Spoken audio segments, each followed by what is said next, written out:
Assalamualaikum warahmatullahi wabarakatuh. Perkenalkan, nama saya Sakrati Jahira dari kelas C4 dengan NPM 10122125. Saya di sini akan menerangkan materi dari pertemuan 1 sampai pertemuan 5 untuk memenuhi tugas ETS dari mata kuliah pendidikan agama. Ada 5 materi yang akan saya terangkan. Yang pertama ada Ahamiyatul Marifatullah, yang kedua ada At-Thariq ila Marifatullah, yang ketiga ada Al-Mawani min Marifatullah, yang keempat ada Al-Ajilah ala Wujudillah, dan yang kelima ada Tauhidullah. Materi pertama yang akan saya bahas adalah Ahamiyatul Marifatullah atau urgensi mengenal Allah Subhanahu wa taala. Mengenal Allah Subhanahu wa taala sangat penting bagi manusia karena melibatkan pemahaman tentang pencipta dan tujuan hidup. Pemahaman tentang Allah Subhanahu wa taala sebagai Rabbul Alamin yang memiliki arti sebagai pemilik dan pendidik, mencangkup semua jenis alam. Pengetahuan tentang Allah Subhanahu wa taala didukung oleh dalil nakli, teks Al-Qur'an, dan akli, yaitu akal dan logika, serta fitrah manusia yang secara alami cenderung pada keesaan Tuhan.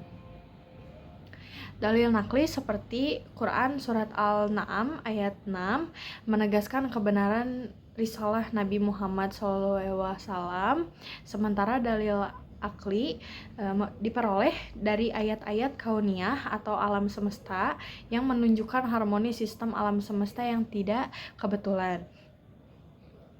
Fitrah manusia sebagaimana disampaikan dalam Quran surat Al-A'raf ayat 7 menunjukkan bahwa manusia secara nauliyah cenderung tunduk kepada Allah Subhanahu wa taala sebagai Tuhan yang menciptakan.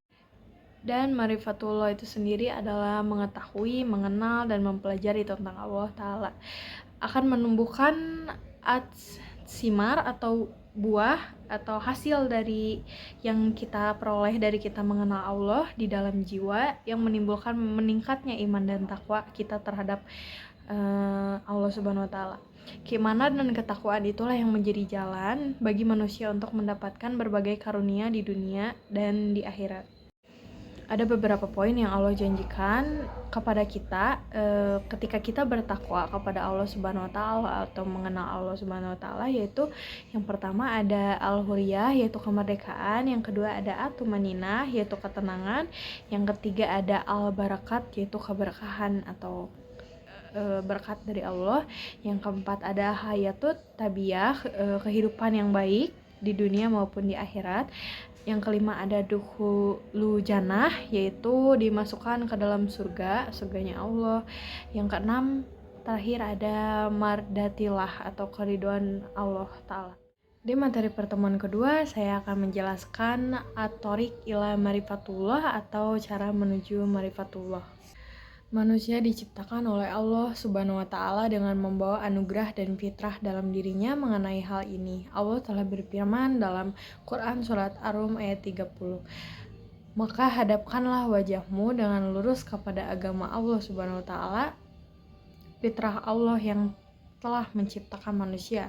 Menurut fitrah itu tidak ada perubahan pada fitrah Allah, agama yang lurus, tapi kebanyakan manusia tidak mengetahuinya. Sebagian yang lain menjelaskan bahwa kata fitrah Allah dalam ayat di atas maksudnya adalah ciptaan Allah. Manusia diciptakan oleh Allah Subhanahu wa taala untuk mempunyai naluri beragama, yaitu agama tauhid. Kalau ada manusia tidak beragama tauhid, maka hal itu tidak wajar karena mereka tidak beragama tauhid itu hanyalah lantaran pengaruh lingkungan. Oleh karena itu, Allah Subhanahu wa taala mengutus para nabi dan rasul kepada seluruh umat manusia untuk membimbing mereka menuju fitrahnya, yakni fitrah beragama tauhid. Para nabi dan rasul memperkenalkan Allah Rabbul Alamin kepada mereka sebagai satu-satunya zat yang berhak disembah dan ditaati. Namun banyak di antara manusia yang menolak ajakan para nabi dan rasul. Wasiat dari Rasulullah Shallallahu Alaihi Wasallam yaitu kutinggalkan untuk kamu 2 perkara atau pusaka, taklah kamu akan tersesat selama-lamanya selama kamu masih berpegang pada keduanya, yaitu kitabullah dan sunnah rasulnya. Tujuan dari materi yang saya bahas di pertemuan kedua adalah memahami bahwa jalan mengenal Allah adalah melalui ayat-ayatnya. Yang kedua adalah memahami pendekatan Islam dan non-Islam terhadap ayat-ayat Allah. Dan yang terakhir ada mengikuti sifat mukmin dalam mengenal Allah dan menjauhi sikap orang-orang kafir.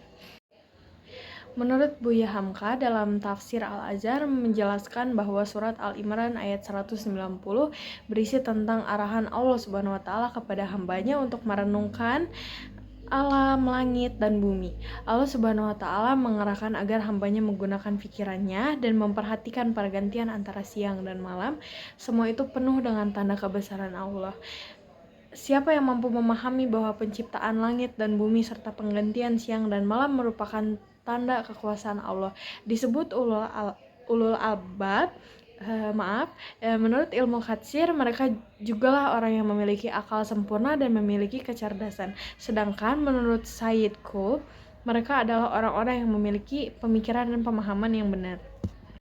Allah juga berfirman di dalam surat At-Tin yang berisi A'udzubillahi minasyaitonirrajim Bismillahirrahmanirrahim Wattini wazzaitun Waturi sinin Wahazal baladil amin Laqad khalaqnal insana fi ahsani taqwim Summa radadnahu asfala safilin Illal ladzina amanu wa amilus solihati falahum ajrun ghairu ma'mun Fama yukadzibuka badu bi'din Alaihissallahu bi'akamil hakimin, yang berarti demi buah tin dan buah zaitun, demi gunung Sinai, dan demi negeri Makkah yang aman ini, sungguh kami benar-benar telah menciptakan manusia dalam bentuk yang sebaik-baiknya.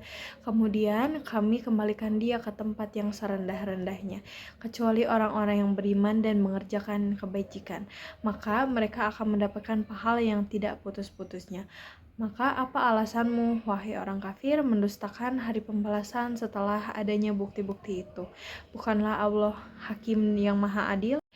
Dan dikutip juga di dalam buku Mukjizat Kedokteran Nabi, berobat dengan rempah dan buah-buahan oleh Mahir Hasan Mahmud Muhammad, Abi Darda berkata, ia memberi hadiah semangkuk buah tin kepada Nabi dan beliau berkata, jika saja kamu mengatakan bahwa buah tin adalah buah yang turunnya dari surga, maka saya pun akan mengatakan hal demikian.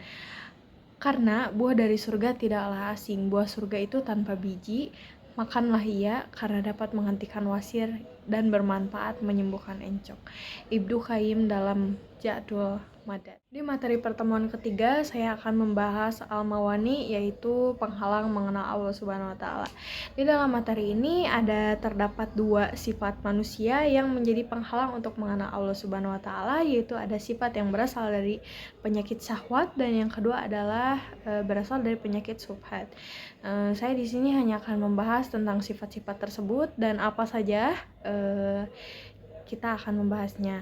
Yang pertama, saya akan membahas dari sifat-sifat yang berasal dari penyakit syahwat. Yang pertama ada al-fisku atau kefasikan.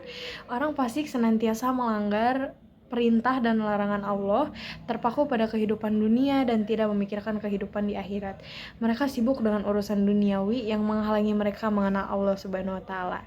Yang kedua ada al-kibru atau kesombongan. Sikap sombong membuat hati seorang menolak ayat-ayat Allah dan membantah petunjuknya. Kesombongan adalah penghalang utama mengenal Allah, itu salah satunya. Yang ketiga ada al-zulmu atau kezoliman. Orang yang zolim menolak peringatan Allah dan petunjuk Al-Quran karena keangkuhan dan dengki. Kezoliman menjadi penghalang bagi mereka untuk mengenal Allah. Yang keempat ada al-kizbu atau kedustaan. Orang munafik yang berdusta dan menyebarkan fitnah mengalami kesulitan dalam mengenal Allah. Kedustaan menghambat pemahaman benar terhadap agama. Dan yang terakhir ada katsratul masyi atau banyak melakukan perbuatan maksiat selama di dunia. Perbuatan maksiat mengakibatkan murka Allah Subhanahu wa taala dan menghalangi pengenalan terhadapnya. Mujahadah dan taubat diperlukan sebagai pengobatan untuk bisa mengenal Allah. Yang kedua ada sifat sifat yang berasal dari penyakit syubhat. Yang pertama ada al-jahlu atau kejahilan atau kebodohan, menolak untuk memikirkan ayat-ayat Allah baik yang tersurat maupun yang tersirat karena kebodohan. Yang kedua ada al-irtiyab atau keraguan. Ragu muncul karena kurangnya ilmu dan pemahaman. Orang munafik seringkali terombang-ambing antara iman dan kafir. Yang ketiga ada al-inhiraf atau penyimpangan, menolak petunjuk Allah Subhanahu wa taala dan tidak mematuhi tuntutannya dan mengikuti hawa nafsu mengakibatkan penyimpangan dari jalan yang lurus. Yang keempat ada al-ghaflah, kelalaian, kebodohan dan kelalaian membuat manusia terhalang dari pengenalan terhadap Allah Subhanahu wa taala. Meningkatkan ilmu, khususnya ilmu agama, diperlukan sebagai pengobatan. Sifat-sifat dari penyakit syubhat terdapat ada 4 poin yang sudah saya jelaskan tersebut. Untuk mengatasi dan memperbaiki diri, seorang dapat memperoleh pemahaman lebih baik tentang Allah Subhanahu wa taala, meningkatkan ilmu, taubat dan kesungguhan dalam menjauhi penyakit hati. Dan perilaku negatif menjadi kunci dalam mengatasi hambatan-hambatan ini. Dalam materi keempat ini saya akan membahas tentang al-adilah, al-wujudillah, atau bukti-bukti keberadaan Allah. Di materi kali ini juga saya akan menjelaskan poin-poin tertentu yang ada di dalam materi ini. Saya akan menjelaskan 7 poin penting dalam materi ini, yaitu bukti-bukti keberadaan Allah. Yang pertama ada dalil fitrah. Dalil fitrah dalam Kamus Besar Bahasa Indonesia berarti asal, kesucian, bakat. Dan dalam bahasa fitrah itu sendiri berasal dari bahasa Arab yang artinya sifat, asal, kejadian, kesucian, kemuliaan, bakat, agama yang benar. Dalil fitrah adalah dalil yang lahir dari fitrah asal manusia sendiri. Fitrah ialah sifat azazi, dasar yang murni yang belum terpengaruh oleh faktor eksternal. Yang kedua adalah dalil indrawi, ialah dalil yang dapat dinikmati, dilihat, dirasai, disentuh oleh indera, seperti adanya fenomena terbelahnya bulan, Isra Miraj, pertolongan manusia, dan adanya siang dan malam. Yang ketiga ada dalil rasional, ialah bukti rasional yang dapat dianalisa dengan teori sebab dan akibat. Yang keempat ada dalil nas, dalil yang berdasarkan pada nas. Dan yang kelima ada dalil sejarah, ialah dalil kekuasaan yang keagungan Allah Subhanahu wa taala diambil dari peristiwa yang telah dilalui di muka bumi, seperti yang kita ketahui ada sejarah tentang cerita-cerita Nabi Muhammad dan dalil-dalil seperti kitab Al-Quran yang diturunkan langsung kepada Nabi dan Rasul oleh Allah Subhanahu wa taala. Yang keenam ada kita dapat mengenal keagungan Allah Subhanahu wa taala dengan melihat seperti peristiwa bencana di alam semesta ini yang pastinya atas seizin Allah Subhanahu wa taala, dan masih ada orang-orang yang diberi mukjizat oleh Allah Subhanahu wa taala untuk tetap ada dan hidup dalam bencana tersebut. Misalkan ada gunung meletus dan letusan itu menyebabkan gempa yang sangat besar di daerah tersebut, dan ada orang-orang yang masih bertahan dalam bencana tersebut. Itu adalah salah satu mukjizat dan bukti bahwa Allah itu ada. Dan yang terakhir ada desakan Allah Subhanahu wa taala. Islam mengajarkan bahwa zat yang diagungkan oleh menciptakan, memberi rezeki dan memelihara dan memilikinya. Karena itu Allah berhak mendapatkan pengakuan sebagai Tuhan yang dicintai, ditakuti, ditaati, disembah dan dirindukan oleh kita semua umatnya. Dan materi terakhir yang kelima ada tauhidullah atau mengesahkan Allah Subhanahu wa taala. Tauhidullah dalam ajaran Islam terbagi menjadi 3 aspek utama, yaitu tauhidur rububiyah, yang kedua ada tauhidul mulkiyah, dan yang ketiga ada tauhidul uluhiyah.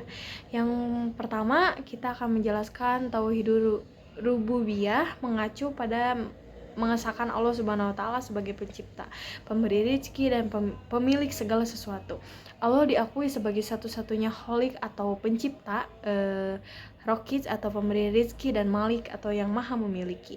Yang kedua ada Tauhidul Mulkiyah, berfokus pada mengesahkan Allah Subhanahu wa taala sebagai pemimpin, pelindung, dan hakim. Allah diakui sebagai satu-satunya wali atau pemimpin dan hakim, pembuat hukum yang akan membuat keputusan seadil-adilnya bagi para umatnya yang tentunya sangat ia cintai dan sayangi. Lalu yang terakhir ada Tauhidul Uluhiyah, mengarah pada mengesankan Allah sebagai satu-satunya tujuan ibadah. Allah diakui sebagai satu-satunya gayat atau tujuan dan ma'bud atau yang diibadahi. Para muslim diingatkan untuk menyembah Allah Subhanahu wa taala semata dengan keyakinan bahwa hanya kepadanya kita berdoa, bertawakal, dan mengabdikan seluruh ibadah kita. Pentingnya konsep tauhidullah ditekan sebagai dasar keyakinan muslim, dan prinsip-prinsip ini tercermin dalam kalimat syahadat la ilaha illallah yang menyatakan ketuhanan Allah secara eksklusif dan Allah satu, tiada Tuhan selain Allah. Sekian materi yang saya terangkan dari pertemuan 1 sampai pertemuan 5, mencangkup beberapa poin di dalam materi itu yang saya pahami. Mohon maaf bila ada kekurangan. Terima kasih. Wassalamualaikum warahmatullahi wabarakatuh.